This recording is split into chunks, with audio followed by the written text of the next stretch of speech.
On commence tout de suite ce Lex Inside. On va parler du harcèlement ascendant avec mon invitée Nathalie Cerquera, avocate associée au sein du cabinet Berset. Nathalie Cerquera, bonjour. Bonjour. Alors pour commencer, on va parler de la définition du harcèlement ascendant. Qu'est-ce que c'est et en quoi diffère-t-il du harcèlement descendant traditionnel? Alors, le harcèlement, il est défini par la loi, par le Code du travail, comme des agissements répétés qui ont pour objet ou pour effet une dégradation des conditions de travail et qui sont susceptibles de porter atteinte à la dignité à l'avenir professionnel du salarié. Bon. Après, la loi ne définit pas de sens. Il peut être vertical, c'est effectivement ce que vous évoquez comme le harcèlement descendant ou ascendant. Il peut être horizontal également, entre des collègues, ou venir de l'extérieur. Maintenant, la particularité du harcèlement ascendant, c'est qu'il s'agit d'un manager qui se fait harceler par un subordonné. La situation est plutôt rare, mais elle existe et elle est sanctionnée de la même manière par les juges comme un harcèlement descendant, finalement.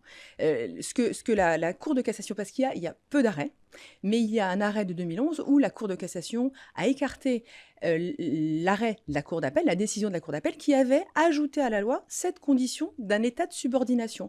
Et la Cour de cassation a dit que nenni, il n'est pas nécessaire qu'il y ait un lien de subordination et un manager peut parfaitement être harcelé, faire l'objet de ces assauts de la part d'un salarié qui, alors lui tient des propos injurieux, qui n'obéit pas à ses instructions, qui, alors en l'occurrence, c'était un éducateur qui venait en short au travail alors que ça lui avait été interdit, qui avait envoyé un email obscène et qui, de manière ostentatoire devant ses collègues, dénigrait finalement son manager. D'accord. Alors, l'issue a été tragique parce que le manager s'est suicidé et ce sont probablement les ayants droit qui ont engagé ces poursuites. Mais la Cour de cassation a effectivement condamné, a reconnu qu'il s'agissait d'une situation de harcèlement moral ascendant. Donc on a les définitions en tête. Le droit français, il encadre les situations de harcèlement. Concrètement, quelles sont les conditions légales pour qu'une situation soit reconnue comme harcèlement moral ascendant? Alors vous l'avez un peu dit là, mais concrètement, qu'est-ce qu'il faut? Alors, il faut des agissements répétés. Donc, il ne s'agit pas d'un agissement isolé, d'un excès de colère, par exemple. Donc, il faut vraiment qu'il y ait une répétition. Il faut qu'on vérifie la matérialité des faits. Donc, il y a toute une enquête qui doit être menée. C'est la première chose à faire par l'employeur qui est informé d'une potentielle situation de harcèlement. Donc, il faut d'abord mettre en sécurité la victime, on pourra y revenir, et après mener l'enquête pour vérifier s'il y a effectivement une situation de harcèlement. Donc, collecter des témoignages, déterminer quels sont les témoins qu'on va entendre, quels sont les témoins pertinents. Donc, on va faire comme un cercle concentrique autour du binôme harceleur potentiel et victime pour voir qui a pu être témoin de leurs échanges. Il faut Et puis, recueillir tous les éléments de preuve. exactement, et également autour de la victime pour vérifier, autour du harceleur potentiel pour voir s'il n'aurait pas d'autres victimes. Parce qu'il faut également envisager que cet individu ait ce comportement-là à l'égard d'autres salariés de l'entreprise. Donc il faut déterminer ce périmètre d'enquête, mener l'enquête, qualifier les faits, vérifier si ça colle avec la définition légale que vous évoquiez, c'est-à-dire est-ce qu'il y a eu des agissements répétés, est-ce que ces agissements ont pour objet ou pour effet, donc l'intention n'est pas nécessaire, hein, ils peuvent simplement avoir pour effet de dégrader les conditions de travail, de mettre donc la victime en situation d'inconfort, et puis susceptible de porter atteinte à la santé, à la dignité du salarié. Et donc cette condition d'être susceptible de, ça veut dire qu'il n'est pas nécessaire, on n'a pas besoin de constater des arrêts maladie ou vraiment un état, des conséquences graves sur la victime. L'existence de ces agissements répétés anormaux, qui n'ont pas lieu d'être sur le lieu de travail, et qui peuvent dégrader les conditions de travail, sont suffisants. Alors après, on regarde D'accord. si, à long terme, c'est susceptible de porter atteinte à la dignité, à la santé, etc. Et si une victime veut, à l'appui de ces éléments, porter l'action en justice, quel est le délai de prescription?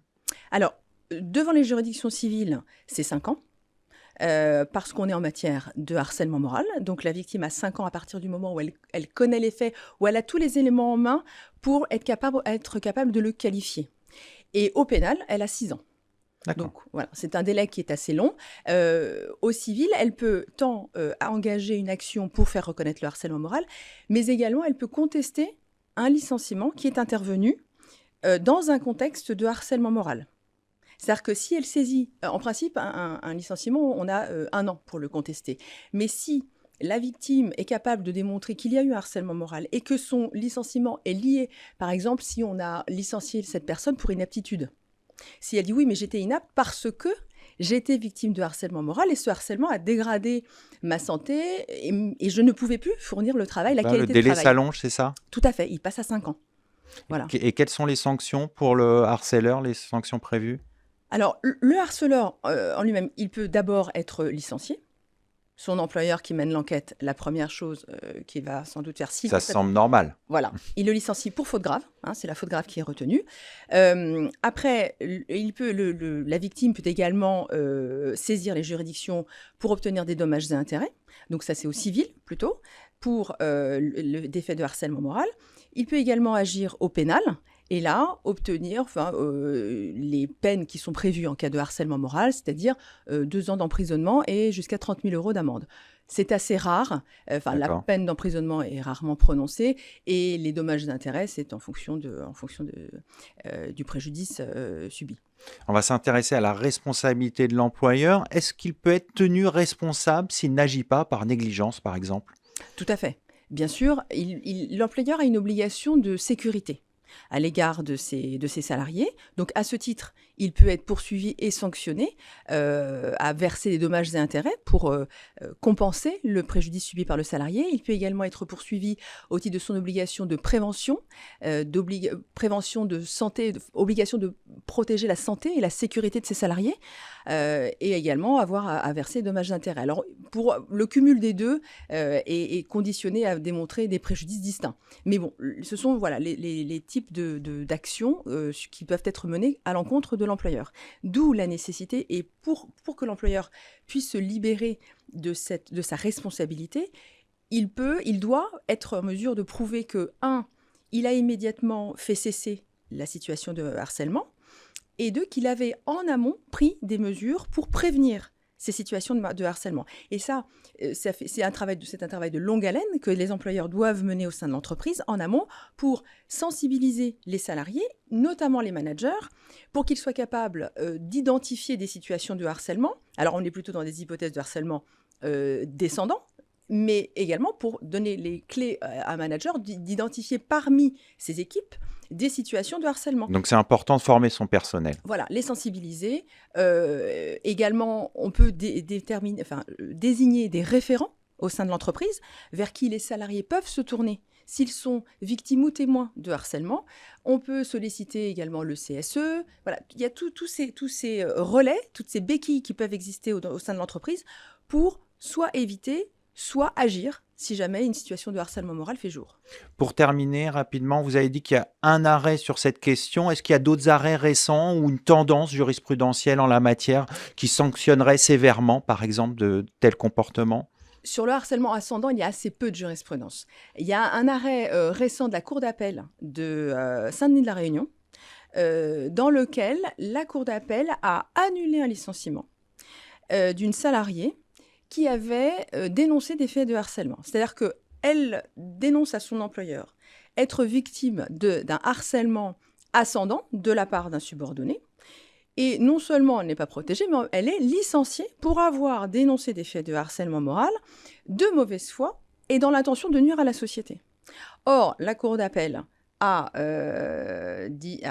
annulé ce licenciement et dit au contraire, il existe dans le rapport des faits qui démontrent une situation de harcèlement. La situation était particulière et c'est sans doute la raison pour laquelle la société a tardé et n'a pas protégé cette salariée, c'est que le harceleur était un salarié protégé, un membre du CSE. C'est vraiment une situation particulière. On va conclure là-dessus. Merci Nathalie Cerquera. Je rappelle que vous êtes associée au sein du cabinet Berset. Merci beaucoup. Tout de suite, on va passer à un sujet d'actualité. On va parler de la première CJIP en matière d'entente.